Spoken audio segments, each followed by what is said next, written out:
और अब खबरों में आगे बढ़ते हैं। अब सीधा शुरुआत 1 मिनट में एक खबर की। सबसे पहले आपको बता दें, अफगानिस्तान के हालात पर पहली बार बोले पाकिस्तान आर्मी चीफ कमर जावेद बाजवा।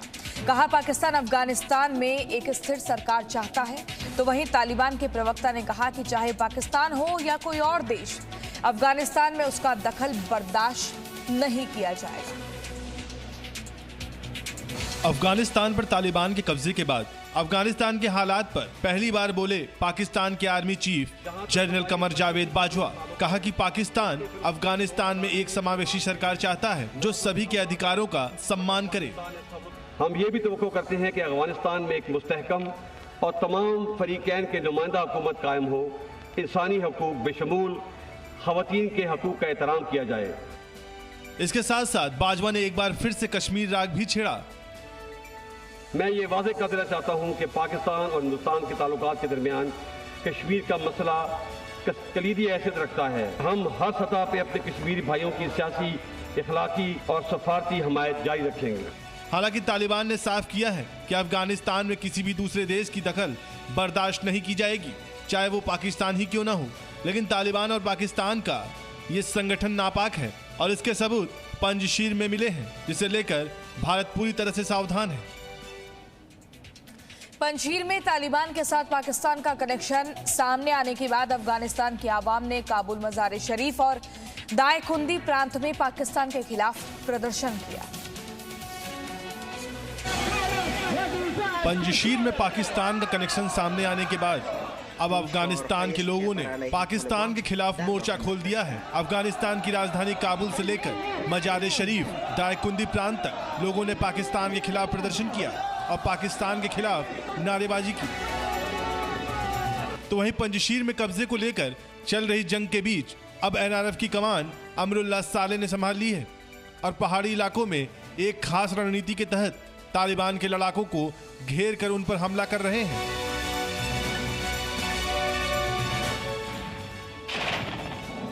वहीं पंजशीर के डिप्टी गवर्नर कबीर वसीक ने पंजशीर के मौजूदा हालात को लेकर फेसबुक पोस्ट किया और लिखा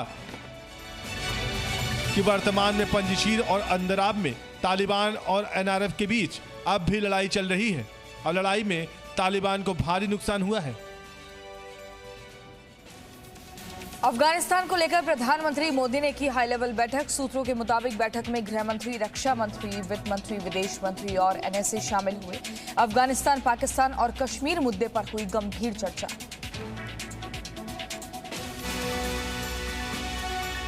प्रधानमंत्री नरेंद्र मोदी ने आज कैबिनेट की बड़ी बैठक की। सूत्रों के मुताबिक बैठक में कई अहम मुद्दों पर चर्चा हुई और इस बैठक में गृह मंत्री अमित शाह, रक्षा मंत्री राजनाथ सिंह, राष्ट्रीय सुरक्षा सलाहकार अजीत डोभाल और सीडीएस जनरल विपिन रावत मौजूद थे। बैठक में अफगानिस्तान संकट को लेकर भारत के रुख को लेकर बात हुई।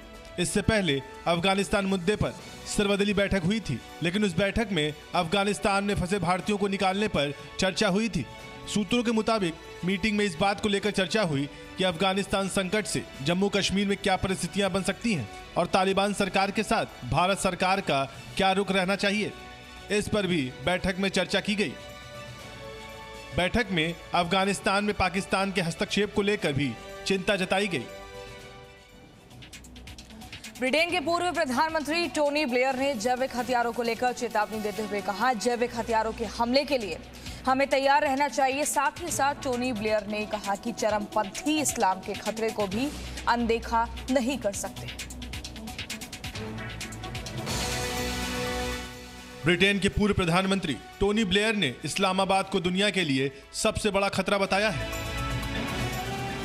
और दुनिया को जैविक हथियारों को लेकर आगाह किया है। साथ ही साथ टोनी ब्लेयर ने चेतावनी दी है कि अफगानिस्तान में हाल में तालिबान का कब्जा इस बात का गवाह है कि चरमपंथी इस्लाम के खतरे को ऐसे ही अनदेखा नहीं किया जा सकता। अमेरिका में 2001 में हुए 9/11 के आतंकी हमले की 20वीं बरसी के मौके पर भाषण देते हुए टोनी ब्लेयर ने कहा है कि जैव आतंक की संभावनाओं से इनकार नहीं किया जा सकता और अब हमें इससे निपटने के लिए संभावित तरीके ढूंढने होंगे। We need also to assess our vulnerability. COVID-19 has taught us about deadly pathogens. Bioterror possibilities may seem like the realm of science fiction, but we would be wise now to prepare for their potential use by non-state actors. अलगाववादी नेता सैयद अली शाह गिलानी को जबरन दफनाने के आरोपों को Kashmir police ने झूठा बताया। ट्वीट कर कश्मीर पुलिस ने कहा कि गिलानी के दोनों बेटों ने रात में ही दफनाने की सलाह पर जताई थी सहमति। जम्मू कश्मीर के अलगाववादी नेता सैयद अली शाह गिलानी के अंतिम संस्कार को लेकर पैदा हुए विवाद के बाद कश्मीर पुलिस ने सोशल मीडिया पर वीडियो जारी कर उन पर लगे आरोपों को खारिज किया कि सैयद अली शाह गिलानी का अंतिम संस्कार जबरदस्ती किया गया। कश्मीर पुलिस ने ट्वीट करके कहा कि सैयद अली शाह गिलानी की मौत के बाद आईजीपी कश्मीर श्री विजय कुमार ने एसपी और एएसपी के साथ उनके दोनों बेटों से रात 11 बजे उनके आवास पर मुलाकात की और शोक व्यक्त किया और लॉ एंड ऑर्डर को देखते हुए सैयद अली शाह गिलानी के शव को रात में दफनाने का अनुरोध किया, जिसे गिलानी के दोनों बेटों ने मान लिया था।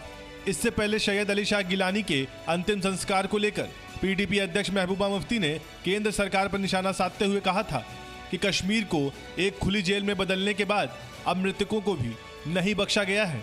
एक परिवार को शोक करने और उनकी इच्छा के अनुसार अंतिम विदाई देने की अनुमति भी नहीं है।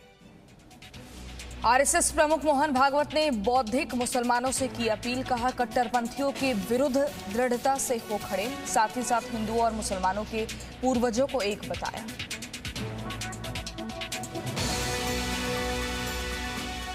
पुणे में ग्लोबल स्ट्रेटेजिक पॉलिसी फाउंडेशन के एक कार्यक्रम को संबोधित करते हुए आरएसएस प्रमुख मोहन भागवत ने कहा कि हिंदुओं और मुसलमानों के पुरखे एक ही थे और हर भारतीय हिंदू हैं।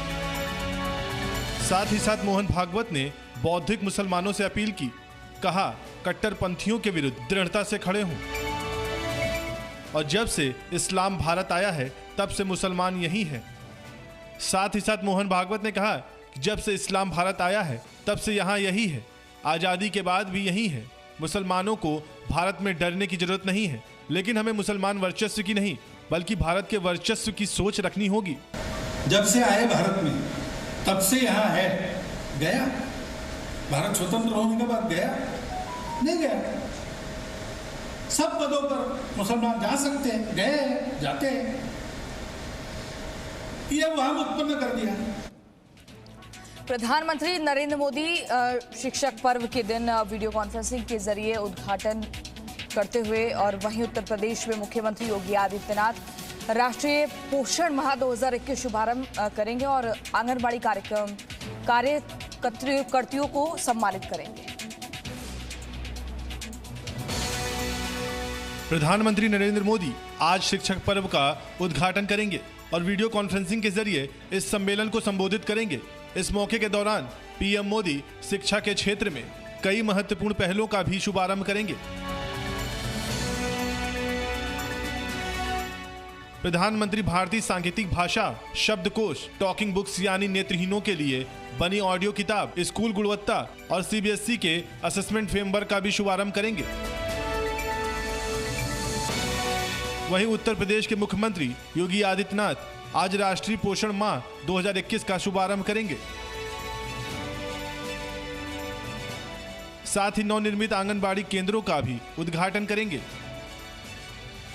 इस दौरान उत्कृष्ट प्रदर्शन करने वाली आंगनबाड़ी कार्यकर्तियों, मुख्य सेविकाओं, बाल विकास परियोजना अधिकारियों को प्रशस्ति पत्र वितरण किया जाएगा।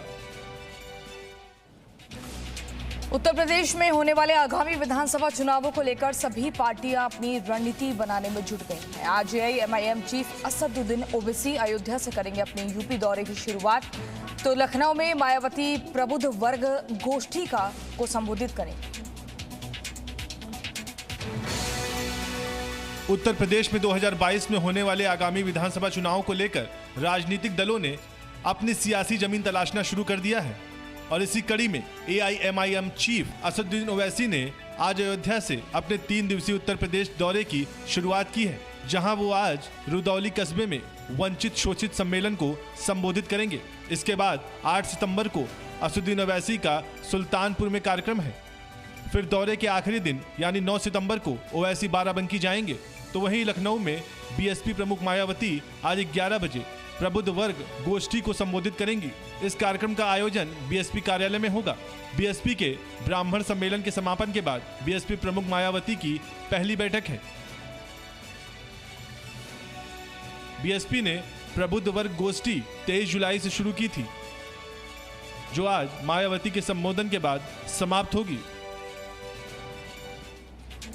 100 करोड़ की कथित वसूली के मामले में ईडी ने अनिल देशमुख के खिलाफ ईडी ने लुकआउट नोटिस जारी किया।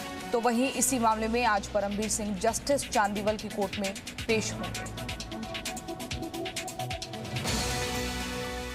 100 करोड़ की कथित वसूली के मामले में प्रवर्तन निदेशालय ने बड़ी कार्रवाई की है। महाराष्ट्र के पूर्व गृह मंत्री अनिल देशमुख के खिलाफ ईडी ने लुकआउट नोटिस जारी कर दिया है। लुकआउट नोटिस जारी करने के बाद अब अनिल देशमुख देश छोड़कर बाहर नहीं जा सकते। तो वही 100 करोड़ के कथित वसूली के मामले में जस्टिस चांदीवल ने परमवीर सिंह को आज कोर्ट में पेश होने के लिए कहा है।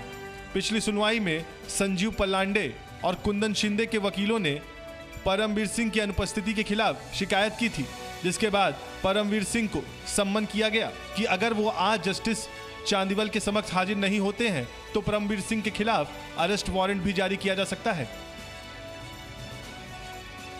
इस बीच दिल्ली के राउज एवेन्यू कोर्ट के अंदर दिलीप डागा और सब इंस्पेक्टर अभिषेक तिवारी को 14 दिनों की न्यायिक हिरासत में भेज दिया गया है। 2 दिनों के बाद जमानत पर सुनवाई होगी। क्या कांग्रेस पार्टी ने चुनाव से पहले ही अपनी हार मान ली है? ये सवाल सलमान खुर्शीद के ताजे बयान के बाद से उठने शुरू हो गए हैं।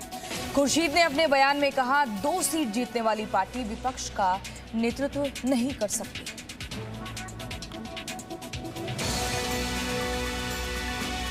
2024 में होने वाले लोकसभा चुनाव में अभी लगभग 3 साल का वक्त है, लेकिन क्या कांग्रेस ने पहले ही अपनी हार मान ली है? क्या देश की सबसे पुरानी पार्टी को सालों तक सत्ता में न आने की उम्मीद दिख रही है? ये सभी सवाल उठ रहा है कांग्रेस नेता सलमान खुर्शीद के ताजा बयान से। कांग्रेस के वरिष्ठ नेता और पूर्व कैबिनेट मंत्री सलमान खुर्शीद के बयान से लग रहा है कि पार्टी आने वाले चुनाव में केवल 120 से 130 सीटें जीतने का लक्ष्य लेकर चल रही है। अब सवाल उठता है कि अगर कांग्रेस अपने इस लक्ष्य को पा भी लेती है तो इतनी कम सीटों से वो कैसे सरकार बनाएगी? गांधी परिवार के भरोसेमंद माने जाने वाले सलमान खुर्शीद ने कहा कि 100 से 120 सीट जीतने वाली पार्टी नेतृत्व करेगी, 2 सीटों वाली पार्टी अगुवाई नहीं करेगी। आज करनाल में किसानों ने महापंचायत बुलाई है। महापंचायत के बाद जिला सचिवालय तक निकालेंगे मार्च। 28 अगस्त को हुए लाठीचार्ज के विरोध में सचिवालय का घेराव करेंगे। कृषि कानूनों का विरोध पिछले कई महीनों से जारी है। अब किसान नेता राकेश टिकैत महापंचायतों के जरिए किसानों के मुद्दे पर सरकार को घेरने की कोशिश कर रहे हैं। कल मुजफ्फरनगर में किसानों की महापंचायत खत्म हुई और आज किसान करनाल में महापंचायत करने जा रहे हैं। करनाल में कई अनाज मंडियों में महापंचायत करने के बाद ये सभी किसान 28 अगस्त को किसानों पर हुए लाठीचार्ज के विरोध में किसान जिला सचिवालय तक मार्च भी निकालेंगे। करनाल जिला सचिवालय तक होने वाले मार्च को देखते हुए राज्य प्रशासन ने जिले में धारा 144 लगा दी है ताकि कानून व्यवस्था पूरी तरह से नियंत्रण में रहे। साथ ही सोमवार यानी कल से ही करनाल के आसपास 4 जिलों में इंटरनेट सेवा बंद कर दी गई है। साथ ही कुरुक्षेत्र, कैथल, जींद और पानीपत में भी सरकार ने इंटरनेट पर 24 घंटे तक के लिए रोक लगा दी है। Presenting B News app available on Google Play and App Store. Download it now.